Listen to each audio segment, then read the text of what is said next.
Welcome to today's Marketplace. I'm Jane King, and today we are joined by Dr. Tarimba Obanyo, Associate Professor of Economics and Finance at Creighton University's Heider College of Business, and Mark Hinkles, Managing Director at Moelis Company. Good afternoon to both of you. So now the Pricewaterhouse mid-year outlook report showed that volumes globally of mergers and acquisitions have dropped in the first half of this year by 9%. There are still a lot of M&A deals getting done, but changing market dynamics are presenting some hard choices for some companies. So Dr. Obanyo, what are some of those market influences that are impacting the M&A movement?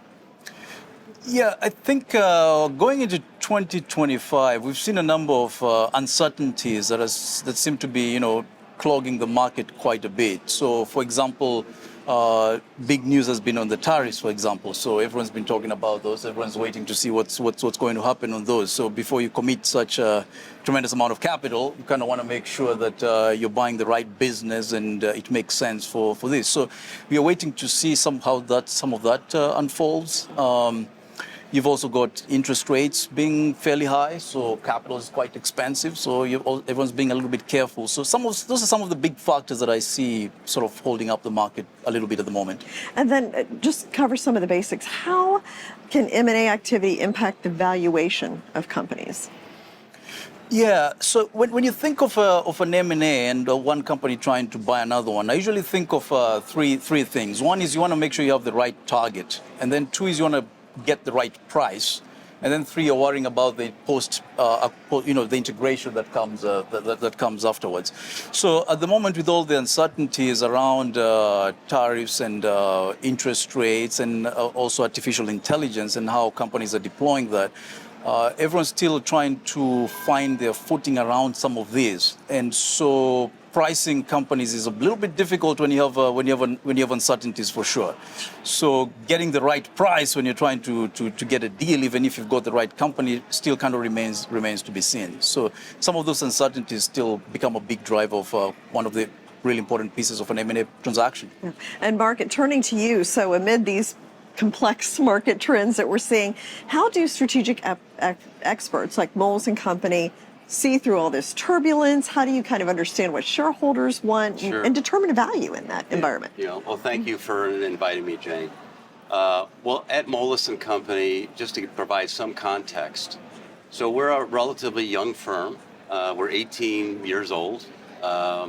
We started with an idea, which was to provide strategic, unconflicted global advice. And today we're 1,300 employees, we're in 23 offices, and we're global. And so in the corporate boardroom, we provide that kind of unconflicted advice to a situation. And picking up on Doctor's overall observation about deal volume being down, I would make the comment that values are up considerably, 20% in fact. So while volumes are down 20 to 30%, depending on the US or global, values are up. So what is going on? And what is going on is larger transactions. $5 and $10 billion transactions are up considerably, and in particular at the corporate level. So what is happening in an environment that you've outlined, which is relatively uncertain, there's been a pickup in larger optimization within the portfolio of strategics or transformational transactions, which are guiding corporate direction, and I think will be very much the trend in the future. Now, would you say that shareholders aren't as impressed as they used to be with investment capital? Well, I would say that historically, going back many years, 20, 30 years, there was an emphasis on growth, perhaps at the expense of cash flow generation. I, in particular, cover industrial companies.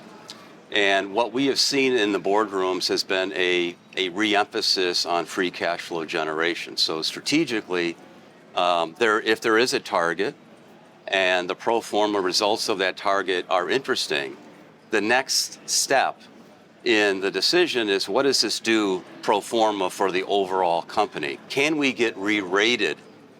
And typically, what we are finding at the board level is higher free cash flow generation correlates to higher trading multiples for those public companies. So often it's not just the target at hand, but the pro forma result on the whole company. Why that's important is because if the valuation multiple does go up, it's not just for that acquisition, it's across the whole company. And so the value creation potential can be incremental above and beyond the acquisition at hand. And Dr. Obanjo mentioned interest rates. How are corporate executives dealing with the higher interest rate environment that we're seeing right now? Well, it's interesting. The transformational transactions, the optimizations and portfolio repositioning, those conversations are live and active. In a higher interest rate environment, generally hurdle rates are larger, and so the one-off acquisition, the pro forma impacts will bring down the valuation because the hurdle rates are less attractive, right? So in a buyer-seller dynamic, that tends to slow down the activity. There's a buyer-seller valuation gap that needs to be bridged. And so there are more creative avenues to structure transactions instead of just, for example, cash only. And so we're seeing that trend accelerate as well. And so I would say because our DNA is based and has been, over half of our transactions are with financial sponsors. I would say that perhaps in comparison to strategic, sponsors are even more sensitive to that seller-buyer valuation gap and have slowed down. So realizations in private equity have slowed. And I think that is a function of some of the uncertainties the doctor outlined earlier and higher interest rates that are bringing that valuation gap much more into focus. Well, in like the 90s and 2000s, we heard a lot about growth. Like a lot of these mergers were done for growth. Has that changed? And if so, what are people looking, what is driving these mergers now? Well, growth will always be a part of that element. I think simplification, let the investor decide on diversification. And so I think there's a balance of growth for only sake, but there's a durability, certainly on the industrials, to create value through cycle. So through cycle is a consistent theme that we hear in boardrooms on the industrial in the industrial complex.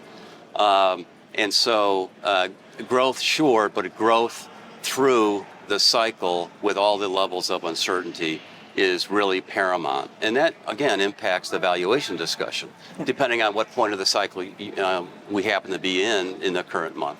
Now, Dr. Obanjo, I would expect international M&A deals to be most susceptible to vulnerabilities. Is that true? And if so, why do you think that is? One of the things that I would say coming out of the pandemic was there's been a heightened sensitivity to sort of supply chain risk, where we're getting materials from and how strong are our links to our sources of material and the likes.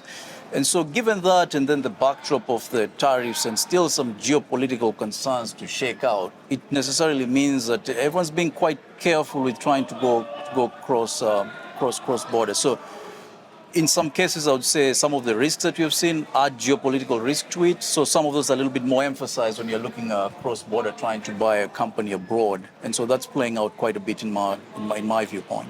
And Mark, when it comes to acquisition strategy and negotiations, does Moelis and Company bring the research-based expertise into the negotiation for your clients? Well, that's a function of, we have close to 1,000 bankers, 940, 1,300 employees. They each have sector expertise in some level, or a product expertise. We emphasize M&A advice, capital structure advice, and private placements of capital and so forth. And the amount of analysis that we do, we're not a consulting firm, but we do dig deep in each individual sector with our teams. We have lean teams, and we collaborate. If there's one theme with, at least at Moelis, is that we were, again, a relatively young firm. We had a clean piece of paper. We started from scratch. We wanted to build a firm durable through the vagaries of the capital market cycle and so forth. And we established, and one part of Ken's genius was one income statement for the firm. And that's very unique on the street. And so that promotes collaboration. If our clients need expertise analysis coming out of Germany, that client gets it, right? There's no discussion about whose deal it is and so forth. And so structurally, unlike perhaps anybody else on the street, we have put in a collaborative framework that the proper analysis and the proper strategic advisor is in front of that client. Okay, and let's talk about AI and how it's impacted, it seems like everything. So, Dr. Banyo, has AI impacted the information that we've gotten, the flow of information, how investors track the market?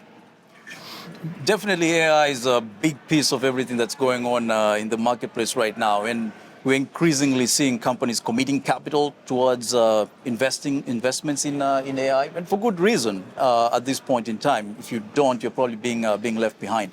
Where I see AI has sort of come in and plays a really big part in this industry is in terms of processing the volume of information that investors are coming across on a day-to-day basis.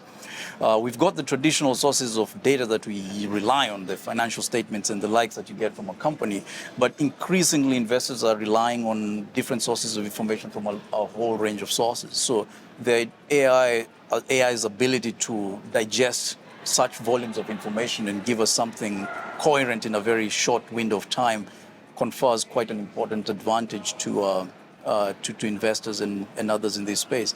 Just the other day, I was watching a clip in this is more of like AI and education, and there was a segment in one of the Sunday shows in the morning that talked about how it affects sort of like my job, because we're looking at how do we train students and how do we assess their learning and things like that. And in many ways, I believe AI is going to be incorporated in the process as opposed to sort of being outside the process, because it's going to enhance the skill sets rather than necessarily prevent students from getting the skill sets in the first place. Okay, interesting. And Mark, how do you see AI? Has that helped, hurt, both your industry? I would say it's somewhat embryonic. It's early stages. It is a topic in every boardroom from a corporate standpoint, how to take advantage.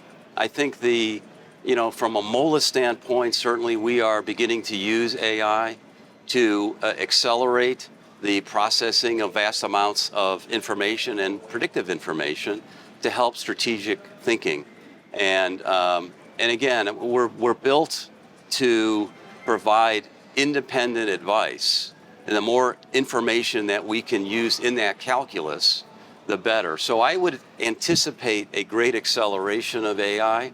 Right now, we're early stages. It's, but in the corporate world, we're seeing it much more on inventory management, predictive maintenance, those types of items.